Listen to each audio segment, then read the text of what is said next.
ना थके है कभी पैर, न कभी हिम्मत हारी है। जज्बा है कुछ बनने का जिंदगी में, इसलिए सफर जारी है। नमस्कार दोस्तों, मैं हूं कुंदन जायसवाल और स्वागत करता हूं आपका सरकारी परीक्षा के इस डेली करंट अफेयर्स वाले चैनल पे। दोस्तों, यहां पर हम आपके साथ आज डिस्कस करने वाले हैं आज के कुछ बहुत ही महत्वपूर्ण करंट अफेयर्स और उनसे जुड़ी कुछ एडिशनल इंफॉर्मेशन। तो कोशिश कीजिएगा कि मेरे साथ इस वीडियो में लास्ट तक बने रहिए, क्योंकि यहाँ जो आपको इंफॉर्मेशन डिस्कस होने वाली है वो आपके आने वाले एग्जाम्स के लिए काफी ज्यादा इंपॉर्टेंट होने वाली है। और जो मैं इंफॉर्मेशन यहाँ पे डिस्कस कर रहा हूँ उसकी एक शॉर्ट नोट भी आप बनाते चले, क्योंकि वो शॉर्ट नोट जब आपके एग्जाम नजदीक होंगे उसमें वो आपके लिए क्विक रिवीजन का काम कर सकते हैं। तो बिना देर किए वीडियो को आगे बढ़ाते हैं, और वीडियो को शुरू करने से पहले हम इस चैनल के माध्यम से आपको ये बताना चाहते हैं कि इस डेली करंट अफेयर्स वाले वीडियोज के साथ साथ आपको इस चैनल पर सरकारी परीक्षा के चैनल पे आपको रीट की वीडियोस भी अवेलेबल कर दी गई है। जो बच्चे रीट की एग्जाम की तैयारी कर रहे हैं, टीईटी के एग्जाम के या सीटेट की एग्जाम की तैयारी कर रहे हैं, वो उस वीडियोज को जरूर देखें। और साथ ही साथ हमारे चैनल पे लाइव क्लासेस भी होते हैं, वो मैथ्स के भी लाइव क्लासेस होते हैं, स्टैटिक जीके के भी लाइव क्लासेस होते हैं। तो अभी एनटीपीसी CV2 का जो है एग्जाम चल रहा है, इसके भी लाइव क्लासेस कराए जा रहे हैं। तो आप कोशिश कीजिए कि इस वीडियोज के साथ साथ उस वीडियोज को भी अटेंड करें और उस वीडियोज को भी अच्छे से देखें, क्योंकि आपके एग्जाम के लिए सारे सब्जेक्ट जो है काफी मायने रखते हैं। करंट अफेयर्स के साथ साथ आपके जो है जीके भी पार्ट काफी मायने रखते हैं, रीजनिंग के भी पार्ट काफी मायने रखते हैं, और साथ ही साथ मैथ्स के भी यानी कि क्वांटिटेटिव एप्टीट्यूड के भी पार्ट्स काफी ज्यादा मायने रखते हैं। तो कोशिश कीजिए कि उन सारे वीडियोज को भी आप जो है पर डे देखें, क्योंकि हमारे चैनल के माध्यम से कई सारे वीडियो जो है आपके लिए इंफॉर्मेटिव वीडियोज जो है लाए जा रहे हैं। तो उस वीडियोज को भी जो है आप देखें और अपने दोस्त यार के साथ जरूर शेयर करें। चलिए बढ़ते हैं इस डेली करंट अफेयर्स वाले सीरीज में और देखते हैं हमारा आज का first question. What is the theme of world food safety day 2022? विश्व खाद्य सुरक्षा दिवस 2022 का विषय क्या है? हमारे ऑप्शन है, option A safer food better health, यानी कि सुरक्षित भोजन अच्छे स्वास्थ्य। Option B no fast food, यानी कि कोई फास्ट फूड नहीं। Option C healthy food exercise daily, यानी कि स्वस्थ भोजन रोजाना व्यायाम करें। Option D better food better health, यानी कि बेहतर भोजन बेहतर स्वास्थ्य।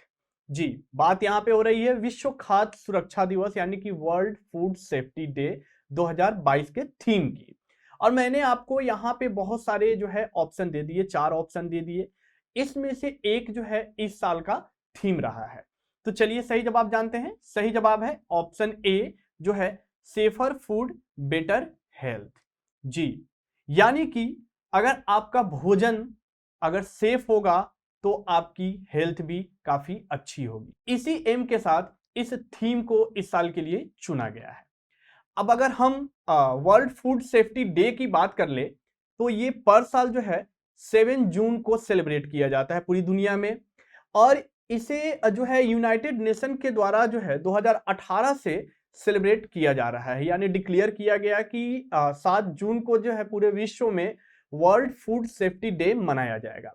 बेसिकली इसे मनाने का रीजन यही है कि जो पर्सन जो भोजन ले रहे हैं, जो फूड ले रहे हैं, वो बैलेंस्ड डाइट होने चाहिए और हेल्दी फूड होने चाहिए।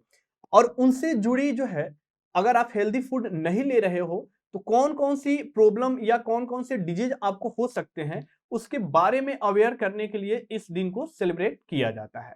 तो दोस्तों, कोशिश करें कि हम और आप जो है एक बैलेंस डाइट ले, एक स्वस्थ भोजन ले, ताकि हमारी दिनचर्या भी काफी ज्यादा जो है हेल्दी रहे और हम जो है भरपूर एनर्जी से भरे रहे। इस वक्त बीमार पड़ने का नहीं है, क्योंकि अभी जो है काफी अच्छा मौका है आपको अपने एग्जाम में अच्छा परफॉर्म करने का। तो आप अपना डाइट भी जो है काफी अच्छा बनाकर चले, यानी कि एकदम बैलेंस डाइट होनी चाहिए और हेल्दी फूड को भी आप जरूर ले। चलिए आगे बढ़ते हैं, देखते हैं हमारा अगला सवाल। Where has Sant Kabir academy and research centre been inaugurated? Sant Kabir अकादमी और अनुसंधान केंद्र का उद्घाटन कहां किया गया है? हमारे ऑप्शन है, option A Ayodhya, option B Chauri Chaura, option C Maghar या ऑप्शन डी लखनऊ। ये सारे के सारे शहर जो है उत्तर प्रदेश के ही हैं। और बात हो रही है यहाँ पे संत कबीर अकादमी और अनुसंधान केंद्र यानी कि संत Kabir academy and research centre की। इसका अभी हाल ही में उद्घाटन किया गया है और इनमें से एक शहर में इसका जो है उद्घाटन किया गया है। चलिए सही जवाब देखते हैं। सही जवाब है ऑप्शन सी मगहर। जी, मगहर के बारे में आप सभी जानते होंगे। यह जगह संत कबीर जी के नाम से ही फेमस है और यहीं पे हमारे देश के जो है राष्ट्रपति श्री रामनाथ कोविंद, इनके द्वारा जो है अभी हाल ही में संत Kabir academy and research centre की जो है उद्घाटन किया गया है। और अगर हम बात कर ले तो जो है मगहर में किस जगह पे इसका उद्घाटन किया गया है, तो एक जगह है चौरा धाम, जहां पे जो है संत कबीर जी की समाधि वहां पे जो है स्थित है। उसी के पास में इस रिसर्च सेंटर का इनॉग्रेशन किया गया है और इसकी जो नींव रखी गई थी वो हमारे देश के प्राइम मिनिस्टर श्री नरेंद्र मोदी के द्वारा जो है 4 साल पहले ही रख दी गई थी और अब जाके ये पूरी तरह तैयार हो गया है और हमारे देश के राष्ट्रपति श्री रामनाथ कोविंद के द्वारा इसका उद्घाटन किया गया है। तो ये सब जो टर्म है या ये सब जो आपको इंफॉर्मेशन है ये आपके लिए काफी ज्यादा इंपॉर्टेंट है, तो ये इंफॉर्मेशन को आप जरूर कहीं ना कहीं नोट डाउन करते हुए चले। आगे बढ़ते हैं, देखते हैं हमारा अगला सवाल। Which native butterfly species of Sikkim has been declared as the state butterfly of Sikkim? Sikkim की किस देशी तितली प्रजाति को सिक्किम की राज्य तितली घोषित किया गया है? हमारे ऑप्शन है option A red Helen, option B yellow coster, option C blue duke या ऑप्शन डी कृष्णा पिकॉक।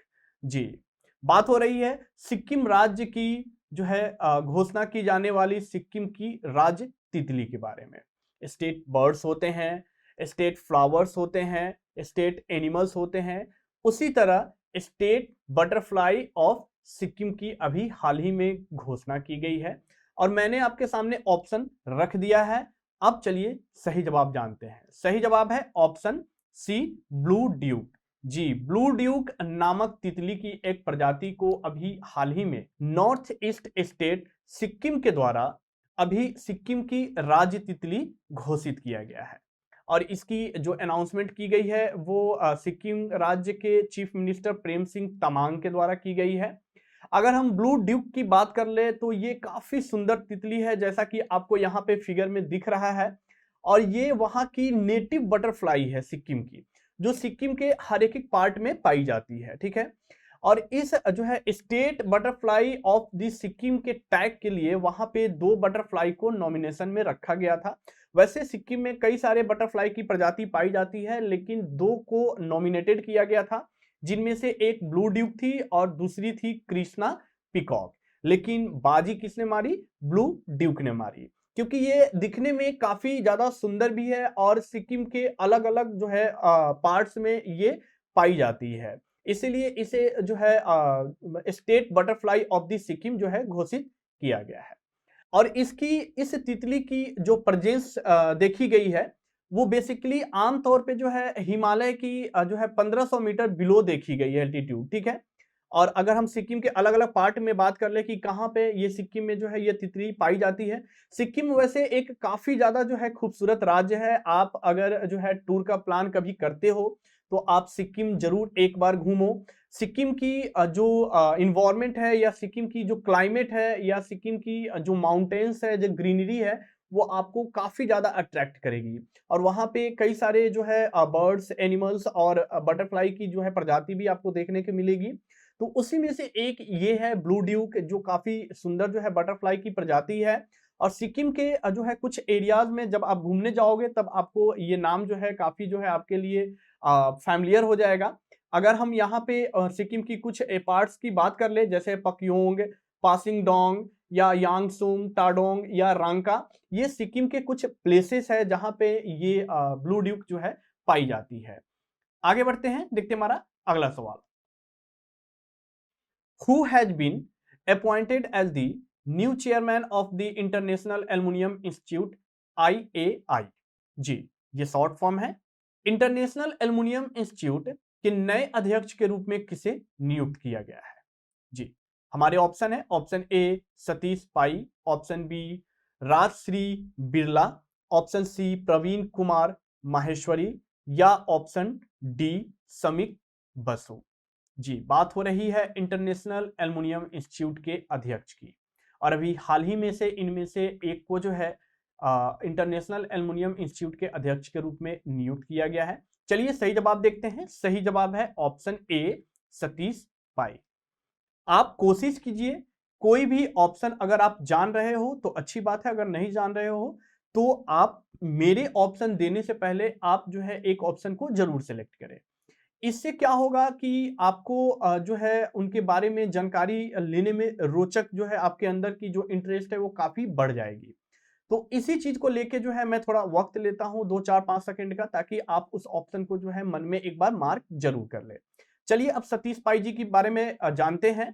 तो ये जो है हिंडाल्को इंडस्ट्री के फॉर्मर एमडी रह चुके हैं, और इन्हें अभी जो है हाल ही में इंटरनेशनल एल्युमिनियम इंस्टीट्यूट के जो है अध्यक्ष के रूप में नियुक्त किया गया है।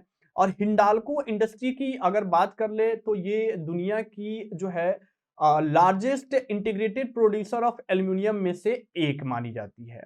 और अभी जो है इन्हें जिस इंटरनेशनल एल्युमिनियम इंस्टीट्यूट में नियुक्त किया गया है, ये दुनिया की ग्लोबल प्राइमरी एल्युमिनियम इंडस्ट्री की जो है रिप्रेजेंट करता है, यानी कि देख रेख करता है। उसके अध्यक्ष के रूप में अभी हाल ही में सतीश पाई जी को नियुक्त किया गया है। आगे बढ़ते हैं, देखते हैं हमारा अगला सवाल। What is the rank in Environmental Performance Index 2022?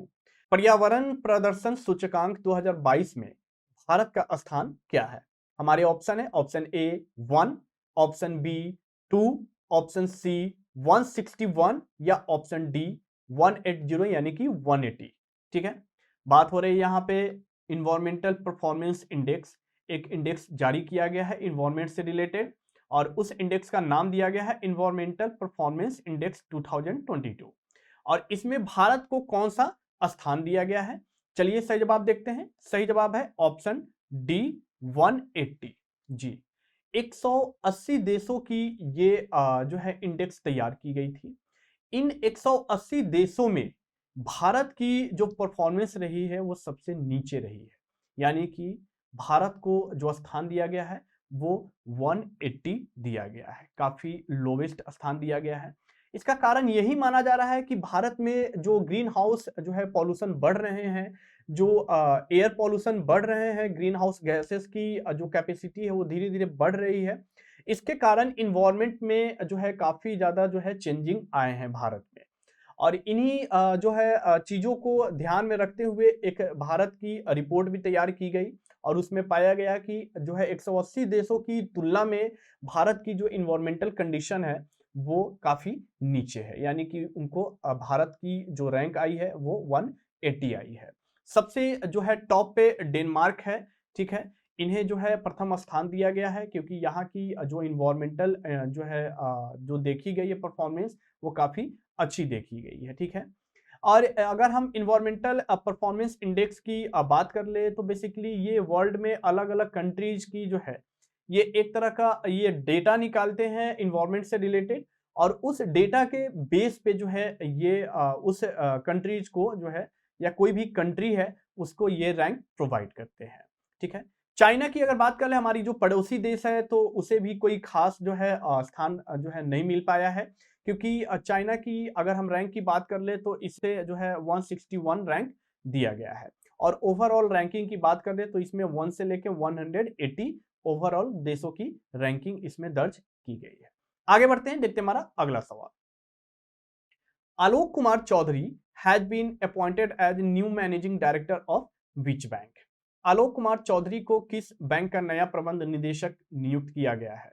हमारे ऑप्शन है, option A Punjab National Bank, option B State Bank of India, option C Indian Bank या option D Union Bank of India. जी, एक नियुक्ति हुई है जो काफी जो है मोस्ट इंपॉर्टेंट अपॉइंटमेंट हुई है। नाम है आलोक कुमार चौधरी, और इन्हें एक बैंक के प्रबंध निदेशक के रूप में नियुक्त किया गया है। ऑप्शन मैंने आपके साथ जो है डिस्कस कर लिया है। अब सही जवाब देखते हैं। सही जवाब है option B, State Bank of India. जी, ये जो है भारत की सबसे बड़ी लेंडर बैंक में से एक है और अभी हाल ही में जो है आलोक कुमार चौधरी जी को इस बैंक का नया प्रबंध निदेशक के रूप में नियुक्त किया गया है। अगर हम जो है इनकी बात कर ले कि ये इन्होंने जो है किनका स्थान लिया है, तो इन्होंने जो है जो इससे पहले एमडी के पद पे विद्यमान थे अश्वनी भाटिया जी, इनका इन्होंने अभी हाल ही में जगह लिया है और अश्वनी भाटिया जी को अभी हाल ही में जो है सेबी के होल टाइम मेंबर के रूप में नियुक्त कर लिया गया है। इसी कारण जो है ये पोस्ट खाली होने के कारण इस पोस्ट को भरने के लिए आलोक कुमार चौधरी जी की नियुक्ति की गई है।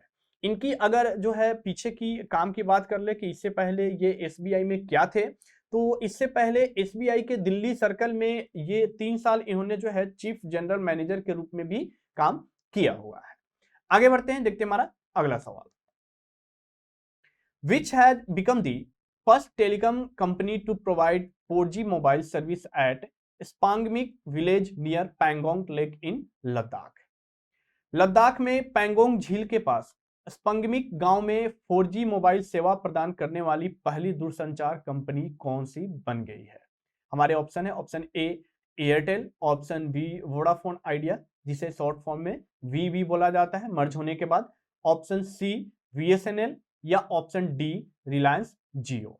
जी, पैंगोंग लेक लद्दाख काफी खूबसूरत जगह है। आपने जो है कई सारी इसकी वीडियोज भी देखी होगी या कई सारे जो है इसके फोटोज वगैरह भी देखे होंगे, लेकिन अभी तक वहां पे नेटवर्क की सर्विसेज जो है नहीं थी 4G नेटवर्क की। लेकिन अभी हाल ही में इनमें से एक टेलीकॉम कंपनी ने जो है इस पैंगोंग झील के पास जो है 4G मोबाइल सेवा प्रदान जो है करके इन्होंने जो है एक इतिहास रच दिया है और इस सेवा को प्रदान करने वाली ये भारत की पहली दूरसंचार कंपनी भी बन गई है। चलिए सही जवाब देखते हैं, किसकी बात कर रहे हैं हम। सही जवाब है ऑप्शन डी रिलायंस जियो। जी, रिलायंस जियो जिसने जो है भारत में काफी पांव पसार रखा है। अब धीरे धीरे इसके जो नेटवर्क है वो काफी हाई एल्टीट्यूड पे भी जो है प्रोवाइड किए जा रहे हैं। तो पैंगोंग झील के पास भी जो है 4G सेवा अब शुरू कर दी गई है रिलायंस जियो के द्वारा और इसके लिए जो है 3 फाइबर रूट्स जो है कंफर्म किए गए हैं, कनेक्ट किए गए हैं लेह लद्दाख में। पहला है लेह श्रीनगर का रूट है, दूसरा लेह मनाली के रूट में जो है ये फाइबर रूट कनेक्ट किए गए हैं और तीसरा लेह गुरेज के रूट में जो है ये फाइबर रूट कनेक्ट किए गए हैं। अब आप जो है 4G का मजा जो है लद्दाख में जो है बैठकर भी ले सकते हैं। अगर आप वहाँ पे घूमने जाते हैं तो साथ में आप वहाँ पे अब आसानी से अपने ऑफिस के वर्क वगैरह भी कर सकते हैं। साथ ही साथ आप जो है यूट्यूब पे पढ़ाई भी कर सकते हैं। तो काफ़ी जो है अच्छे कदम उठाए गए हैं। हाई एल्टीट्यूड पे नेटवर्क की प्रॉब्लम होती थी, लेकिन इस प्रॉब्लम को भी रिलायंस जियो के द्वारा धीरे-धीरे दूर किया जा रहा है। अगर हम जियो की जो है बात कर ले, इसके अलावा इन्होंने जो है कई ऐसे जगह पे भी नेटवर्क 4G का इन्होंने प्रोवाइड किया है, जिसमें से एक है जांस्कर रीजन जो काफी हाई एल्टीट्यूड पे है और एक है सियाचिन बेस कैंप। इसके बारे में आप जानते होंगे, ये भी काफी हाई एल्टीट्यूड पे है। तो यहाँ पे भी जो है रिलायंस जियो के द्वारा 4G नेटवर्क प्रोवाइड कर दिया गया है। आगे बढ़ते हैं, देखते हैं हमारा अगला सवाल। Who has won gold medal at the parachuting world cup 2022? Parachuting विश्व कप 2022 में किसने स्वर्ण पदक जीता है? हमारे ऑप्शन है, option A Emilia Bawaska, option B Anna Norman, option C Avani Lekhara या ऑप्शन डी मनु भाकर। जी, यहाँ पे आपको जो है शूटर्स के नाम दिए गए हैं जिन्होंने जो है काफी अच्छा जो है अपने देश के लिए परफॉर्म किया है और अभी हाल ही में पैरा शूटिंग वर्ल्ड कप का आयोजन किया गया है। इसमें इनमें से एक खिलाड़ी ने अभी हाल ही में स्वर्ण पदक जीता है। सही जवाब है ऑप्शन सी ओनी लेखरा। जी, ओनी लेखरा जी कहाँ की खिलाड़ी है? तो ये भारत देश की जो है ये खिलाड़ी है और ये टोक्यो पैरा ओलंपिक्स की चैंपियन भी रही है, यानी कि इन्होंने भारत को टोक्यो पैरा ओलंपिक्स में मेडल भी दिलाया हुआ है। और अभी हाल ही में जो वर्ल्ड कप हुआ है पैरा शूटिंग का, उसमें भी इन्होंने भारत को गोल्ड मेडल दिलाया है। और इन्होंने जिस कैटेगरी में भारत को गोल्ड मेडल दिलाया है वो है women's 10 metre air rifle standing SH1 category. इस कैटेगरी को आप जो है जरूर ध्यान में रखें, क्योंकि जब तक आपको कैटेगरी नहीं पता होगा, अलग अलग कैटेगरी में जो है मेडल जो है प्रोवाइड किए जाते हैं और उस कैटेगरी में जो है अवार्ड भी दिए जाते हैं, तो आपको उस कैटेगरी का नाम जरूर याद रखना है। तो अवनी लेखरा जी ने जिस कैटेगरी में गोल्ड मेडल जीता है वो है women's 10 metre air rifle standing SH1 category, ठीक है। और अगर हम इस जो है चैंपियनशिप यानी कि पैरा शूटिंग वर्ल्ड कप की बात कर ले तो इसका आयोजन जो है फ्रांस के चैटियोरॉक्स में किया गया था। और इन्होंने जो है अब जो है 2024 में जो पैरा ओलंपिक्स होने वाले हैं उनमें इन्होंने जो है अपनी जगह जो है वो अब बना ली हुई है, ठीक है। और सिल्वर मेडल और ब्रोंज मेडल की बात कर लेते हैं। गोल्ड मेडल तो इन्होंने जीता है और सिल्वर मेडल की दावेदार रही पोलैंड की खिलाड़ी इमिलिया बाबस्का, और ब्रोंज मेडल जिन्होंने जीता वो स्वीडन की अन्ना नॉर्मन थी। आगे बढ़ते हैं, देखते हैं हमारा अगला सवाल। Recently, World Ocean Day 2022 has been celebrated on which date? हाल ही में विश्व महासागर दिवस 2022 किस तारीख को मनाया गया है? हमारे ऑप्शन है, ऑप्शन ए 5 जून, ऑप्शन बी 6 जून, ऑप्शन सी 7 जून या ऑप्शन डी 8 जून। जी, विश्व महासागर दिवस 2022। जी, विश्व महासागर दिवस जो है अभी हाल ही में मनाया गया है और इसकी तारीख की बात की जा रही है। आपको बताना है किस डेट को मनाया गया है। चलिए सही जवाब देखते हैं। सही जवाब है ऑप्शन डी 8 जून यानी कि 8 जून को मनाया गया है, यानी कि पिछले दिन ही अभी इसका जो है सेलिब्रेशन पूरी दुनिया में किया गया है। जी, ओशियन डे को हर साल जो है 8 जून को पूरे विश्व में मनाया जाता है। ओशियन जो कि हमारे अर्थ का काफी इंपॉर्टेंट पार्ट है। आपको पता है कि हमारे अर्थ का मैक्सिमम पार्ट जो है वो ओशियन से जो है कवर्ड है। तो ओशियन जो है, इस ओशियन के हम काफी सारे जो है फायदे भी हैं, फायदे इंसान लेते भी हैं, साथ ही साथ जो है हम इंजॉय भी करते हैं कई बार अपने रिक्रिएशन के रूप में। तो इसमें क्या होता है कि एक्चुअली में जब हम ओशियन में इंजॉय करने जाते हैं तो हम ओशियन में रहने वाले जीव जंतु को काफी ज्यादा जो है कई तरीकों से नुकसान पहुंचाते हैं। उसके बारे में लोगों को अवेयर करने के लिए और हम ओशियन की सुरक्षा कैसे कर सकते हैं, उसको कैसे नुकसान कम पहुंचा सकते हैं या ना पहुंचा सकते हैं, उसके लिए अवेयर करने के लिए हर साल 8 जून को वर्ल्ड ओशियन डे सेलिब्रेट किया जाता है। इस साल की जो विषय रखी गई है वो है revitalisation collective action for the ocean, ठीक है। और बेसिकली इसे जो पहली बार मनाया गया था वो साल था 2008, यानी 2008 से ये तय किया गया कि अब हर साल 8 जून को पूरे विश्व में वर्ल्ड ओशियन डे को सेलिब्रेट किया जाएगा। आगे बढ़ते हैं, देखते हमारा अगला सवाल। जी, ये है हमारा आज का सबसे लास्ट सवाल but most important question. World bank has reduced India's economic growth forecast for the financial year 2022 to 2023 to what percent? विश्व बैंक ने वित्त वर्ष 2022-2023 के लिए भारत के आर्थिक विकास के अनुमान को घटाकर कितने प्रतिशत कर दिया है? जी, यानी कि भारत की जीडीपी की जो अनुमान विश्व बैंक के द्वारा की गई थी वो अभी हाल ही में घटाकर जो है कुछ कम कर दी गई है। तो आपको बताना है कि कितने प्रतिशत कम कर दी गई है। हमारे ऑप्शन है, option A 8.7%, option B 8%, option C 7.5% या ऑप्शन डी 7%। जी, यानी कि विश्व बैंक के द्वारा भारत की जीडीपी वित्त वर्ष आपको जरूर ध्यान रखना है, फाइनेंशियल ईयर जो कि 2022 और 2023 है। इस फाइनेंशियल ईयर की जो भारत की जीडीपी की जो विश्व बैंक के द्वारा अनुमान लगाई गई थी उसे फिर से जो है रिवाइज किया गया है और सही जवाब है, देखते हैं कितना प्रतिशत रिवाइज करके रखा गया है, तो 7.5% रखा गया है। यानी कि वर्ल्ड बैंक के द्वारा भारत की जो जीडीपी की एस्टिमेटेड की गई है वो 7.5% अब की गई है फिस्कल ईयर 2022 और 2023 के लिए, ठीक है। और इससे पहले जो है विश्व बैंक ने 8.7% से 8% जो है इसको कट करके रिवाइज किया था और फिर से दोबारा विश्व बैंक के द्वारा प्रोजेक्ट किया गया है, जो कि 7.5% रहने की उम्मीद है। भारत की जीडीपी की बात हो रही है और वर्ल्ड बैंक की बात कर रहे हैं, विश्व बैंक की, तो उसके बारे में कुछ इंपॉर्टेंट इंफॉर्मेशन भी जानते हैं। वर्ल्ड बैंक की अगर हम हेडक्वार्टर की बात करें तो इसकी हेडक्वार्टर वाशिंगटन डीसी में है और इसके अभी जो प्रेसिडेंट है वो है डेविड मालपास और इसकी जो फाउंडेशन की गई थी वो जुलाई 1944 को की गई थी। तो दोस्तों यहाँ पे आपको जो है बहुत सारे डेली करंट अफेयर से रिलेटेड इंपॉर्टेंट जो है क्वेश्चन और एडिशनल इंफॉर्मेशन मैंने प्रोवाइड कर दिया है।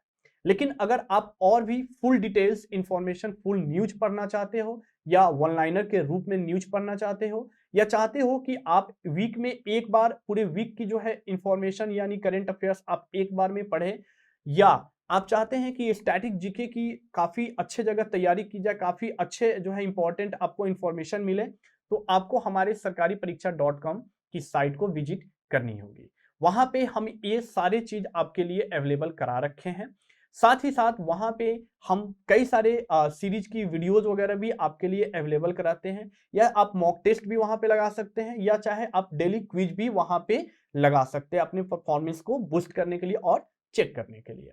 अगर आप किसी भी सोशल मीडिया से जुड़े हैं, चाहे वो फेसबुक, टेलीग्राम, ट्विटर या कोई भी सोशल मीडिया है, हम वहां भी अवेलेबल हैं। आप हमसे वहां भी जुड़ सकते हैं, आप हमें वहां भी फॉलो, लाइक और अपने दोस्त के साथ शेयर कर सकते हैं। तो आप कोशिश करिए कि आप हमसे सोशल मीडिया से भी कनेक्ट रहे, ताकि आपको सोशल मीडिया के माध्यम से कुछ शॉर्ट वीडियोस या रील्स वगैरह भी या कुछ इंपॉर्टेंट जो है वीडियोस भी आपको और टेक्स्ट के फॉर्म में भी आपको मिलती रहे। दोस्तों अगर आपको ये वीडियो पसंद आया है तो आप इस वीडियो को लाइक जरूर करें, अपने फ्रेंड, अपने रिलेटिव जो एग्जाम की तैयारी कर रहे हैं उनके साथ जरूर शेयर करें, क्योंकि करंट अफेयर्स किसी भी एग्जाम के लिए मोस्ट इंपॉर्टेंट पार्ट होता है। ठीक है, और अगर आपका कोई सजेशन है या अगर आपको कुछ हमें बताना है या आपको कुछ इंपॉर्टेंट इंफॉर्मेशन देना है तो आप हमें कमेंट सेक्शन में दे सकते हैं। आपको आज का वीडियो कैसा लगा है ये भी हमें कमेंट सेक्शन में बता सकते हैं। दोस्तों आप अपने एग्जाम की तैयारी करते रहिए और साथ ही साथ इस चैनल को सब्सक्राइब करना मत भूलिएगा, क्योंकि अगर आप इस चैनल को जब तक सब्सक्राइब नहीं करते हैं और बेल आइकन को नहीं प्रेस करते हैं, हमारे द्वारा जो भी वीडियोज इस चैनल के माध्यम से प्रोवाइड की जाएंगी उसकी नोटिफिकेशन आपको नहीं मिल पाएंगी। तो कोशिश कीजिए कि इस चैनल को सब्सक्राइब कर ले और बेल आइकन को जरूर प्रेस कर ले, ताकि हमारी जो नेक्स्ट वीडियोज है, चाहे वो लाइव क्लास की वीडियोज हो, चाहे वो डेली करंट अफेयर्स की वीडियोज हो, चाहे वो किसी भी वीडियो सीरीज की भी वीडियोज हो, वो आपको उसकी नोटिफिकेशन सबसे पहले आप तक पहुंच सके। तो दोस्तों अच्छे से पढ़ते रहिए, हंसते रहिए, मुस्कुराते रहिए और अपने एग्जाम की तैयारी में जोर शोर से लगे रहिए। मिलते हैं आपसे अगले वीडियोज में, तब तक के लिए नमस्कार।